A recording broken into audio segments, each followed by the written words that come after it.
പ്രിയ സ്നേഹിതരെ, ചിലപ്പോഴെങ്കിലും നമ്മുടെ പ്രാർത്ഥനായാമങ്ങൾ പരാതികൾ മാത്രമായിട്ട് അധംപതിച്ചു പോയിട്ടില്ലേ?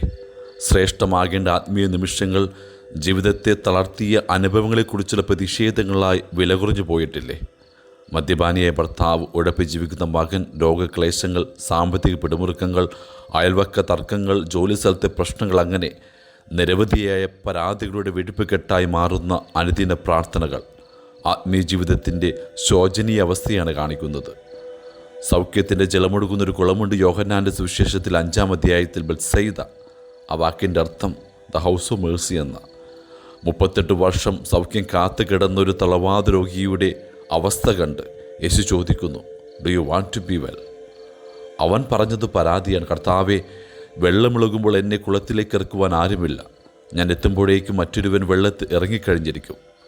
നീണ്ട കാത്തിരിപ്പിനൊടുവിൽ സൗഖ്യപ്പെടുത്താൻ കരുത്തുള്ളവൻ അവനോട് സൗഖ്യപ്പെടാൻ ആഗ്രഹമുണ്ടെന്ന് ചോദിച്ചപ്പോൾ അതേയെന്ന് പറയേണ്ടവൻ ഉണർത്തിച്ചത് പരാതികൾ മാത്രം.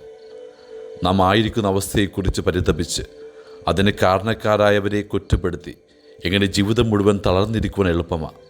ഒരുപക്ഷെ തളർത്തിയവരോടുള്ള വിരോധത്തിൻ്റെ ഇരുട്ടിൽ സൗഖ്യപ്പെടുത്താൻ വരുന്നവൻ്റെ സാന്നിധ്യം കാണാതെ പോയേക്കാം. പ്രാർത്ഥന പരാതിയായിരുന്നിട്ടും യേശു തളർവാത രോഗിയെ സൗഖ്യപ്പെടുത്തി എന്നതാണ് നമുക്കുള്ള ആശ്വാസം.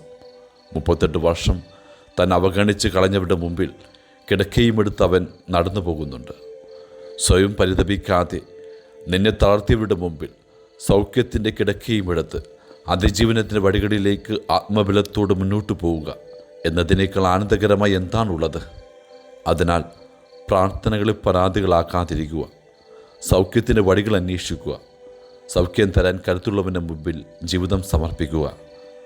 ആമേൻ.